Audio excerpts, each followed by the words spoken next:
Sí, él los había comprado, él había comprado el terreno, lo había adquirido por herencia o qué sé yo, un negocio, no lo sé. Él tenía también la semilla, ¿sí?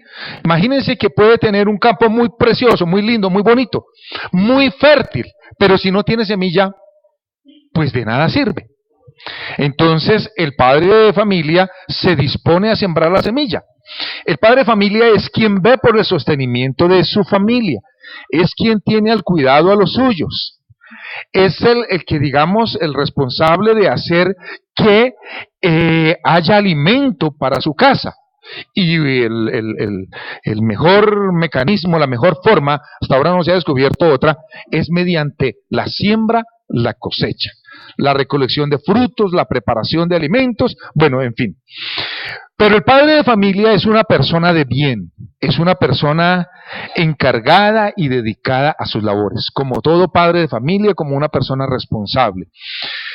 Por supuesto que yo le voy a dar dos aplicaciones a esta parábola. Una relacionada con el reino de Dios, pero otra también aplicada a nuestra vida, ¿sí? Donde usted, cada uno de nosotros, podemos llegar a ser, digamos, esos padres de familia, cabeza de hogar, personas responsables, tutores, dirigentes, jefes, madres. Bueno, podemos ser cada uno de nosotros, que tenemos a cargo una responsabilidad, una labor, ¿sí? Si trabajamos en la docencia, pues imagínense, tenemos un campo, un lugar donde esparcir la semilla.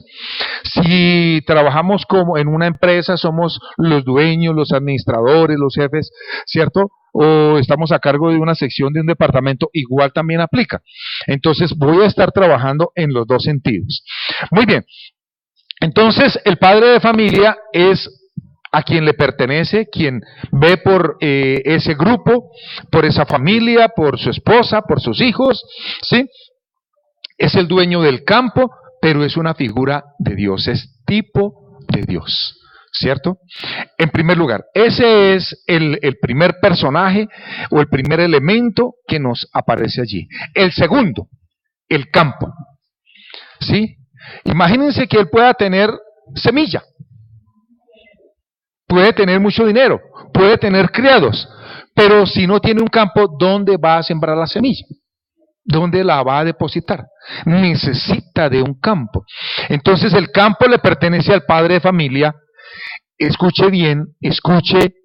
El campo no es del enemigo. El campo no es del diablo. Tampoco es de los siervos. Escuche lo que le estoy diciendo. No es de los siervos. Es del Señor, en este caso es de Dios. ¿Sí? Y les voy a decir más adelante por qué hago tanto énfasis de quién es el campo. Bueno, Dios, por supuesto, Él creó, Él formó la tierra, Él nos hizo, Él nos diseñó a nosotros, ¿sí? Tampoco fueron los siervos, tampoco fue, mucho menos el enemigo. No fue Dios. Vamos a ir entrando poquito a poco en más materia. Hay diferentes clases de campos, ¿sí? De terrenos, digámoslo.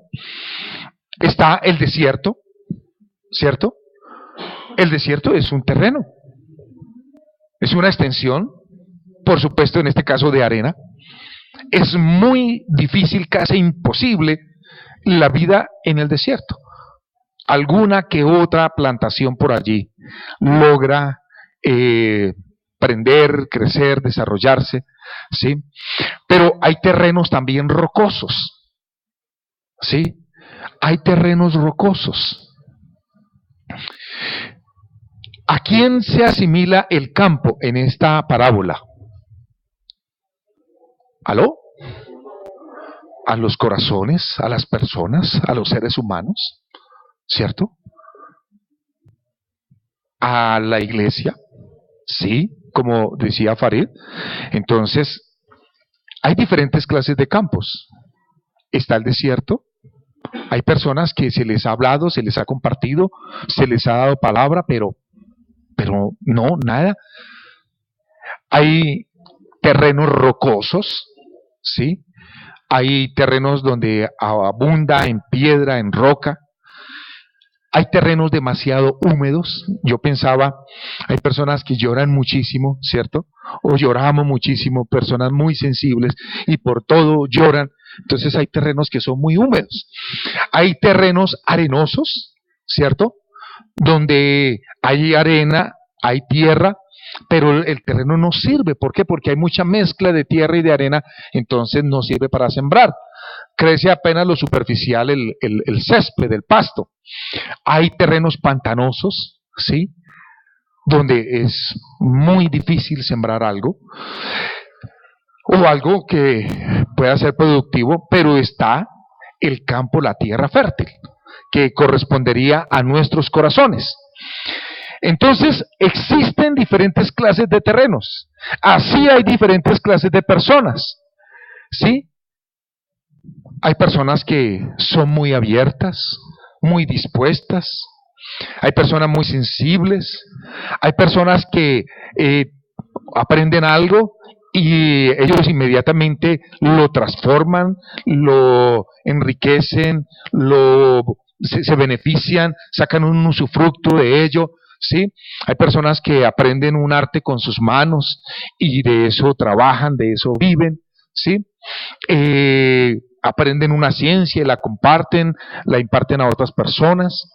Bueno, hay personas que son muy duras, muy difíciles, no quieren que se les hable nada, se les diga nada, personas demasiado ásperas. Esta mañana estuve leyendo un poco acerca de la historia de ese señor Manotas, que tuvo el incidente en el edificio con el vecino y el vecino resultó en el primer piso, bueno, y resultó muerto con varias heridas.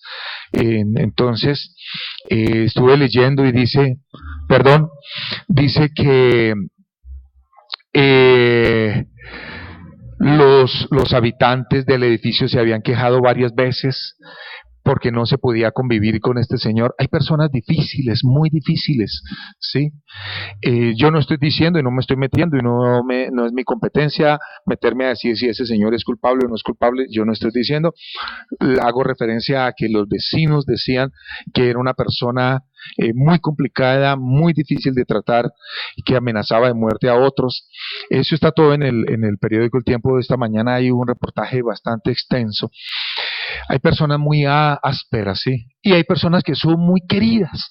Con todo el mundo se saludan, con todo el mundo hablan, como decían por allá, a todo el mundo le pelan el diente, son muy amigables, son muy formales, sí, en el buen sentido hablo, ¿sí? Entonces están los corazones. Claro, hay terrenos que necesitan ser trabajados primero para que la semilla caiga, ¿sí? Desde tiempos remotos se conocen técnicas como el arado, ¿sí? Entonces está el arado en el cual se preparaba, se alistaba el terreno para depositar la semilla. Ahora, Dios no se ha equivocado al esparcir la semilla en nuestros corazones. ¿Cierto que no? ¿Ustedes qué dicen? ¿Se equivocó Dios? Yo creo que no. Yo creo que ha caído en tierra fértil, ¿cierto? Bueno, entonces Él no se ha equivocado. Pero resulta que como creyentes a veces nos toca tratar con personas difíciles, pero es donde no hemos de caer en el juego, ¿sí? De volvernos igual ásperos como ellos, envidiosos, celosos, amargados, rencorosos, sino, como dice la palabra, sobre toda cosa guardada, guarda tu corazón. Pero hay otro elemento, la semilla. ¿Qué es la semilla? En este caso, en el caso de la parábola, es la palabra de Dios. ¿Qué es la semilla? En el sentido natural, físico, es el elemento que se va a sembrar, es aquello que será esparcido, es aquello de lo cual se espera un fruto, un resultado. Hay personas adultas, mayores, maduras, que van a entender bien el término que voy a utilizar. Yo casi nunca utilizo ese término, es el correcto y es lo que aún dice la palabra, pero a mí casi no me gusta utilizarlo, yo casi nunca lo uso. El término semilla viene de un vocablo griego que significa esperma. Imagínense ustedes. Si usted toma un diccionario de griego, busque esta palabra, semilla, va a encontrar ese término, esperma. ¿Qué significa? Simiente, significa descendencia. ¿De quién es la semilla? Es del padre de familia. Él la ha adquirido. Le pertenece a él. En este caso, la semilla es la palabra de Dios. Amén. Porque Dios ha dado su semilla. El Señor Jesús vino predicando, anunciando un evangelio, y este evangelio, gracias a Dios, ha llegado a nuestros corazones, ha caído en esta tierra fértil, gloria a Dios, y está produciendo fruto. Bendito sea el nombre del Señor. Ahora, la semilla es solo un grano y nada más. Es un granito y nada más. Hasta cuando cae en tierra. En ningún lugar mejor podría estar la semilla que en el campo. ¿Sí? Digamos que por naturaleza el elemento dispuesto por Dios para la semilla es la tierra. Me puse a leer, hizo cosas que yo no puedo explicar, de pronto Aida sí las podría explicar porque he estudiado biología. Entonces venga Aida para acá. Entonces resulta que yo miraba, leía que hay unas semillas, si me perdonan, por favor me excusan, pero hay unas semillas que de acuerdo con su composición, ¿sí? La cascarita, la vainilla, el recubrimiento que ella tiene, resulta que ella, con ese recubrimiento, con esa composición, con esa cascarilla que tiene, busca y espera el tiempo, las condiciones del terreno, la humedad y todo lo demás apropiado para ella empezar a germinar. Entonces a veces uno piensa que es que la semilla se demora, no, es que hasta que ella misma no encuentra las condiciones climáticas apropiadas, ella no empieza a reproducirse. Y yo decía, definitivamente Dios es sabio, ¿no? Una vez más hay que decirlo. Bueno, ahora, el padre de familia puede decidir guardar muy bien la semilla en un frasquito. Se consigue un frasquito y lo tiene allá, y mire, estas son semillas de lo que quiera. Yo tengo unas semillitas allá de mostaza desde hace muchos años, ahí están guardaditas. Yo podría ir todos los días y mirar a ver si se están reproduciendo, pero dentro de un frasco yo creo que eso es imposible, ¿cierto? Eso es totalmente imposible. A veces las utilizan como decorativas. Hay diferentes clases de semillas, ¿cierto?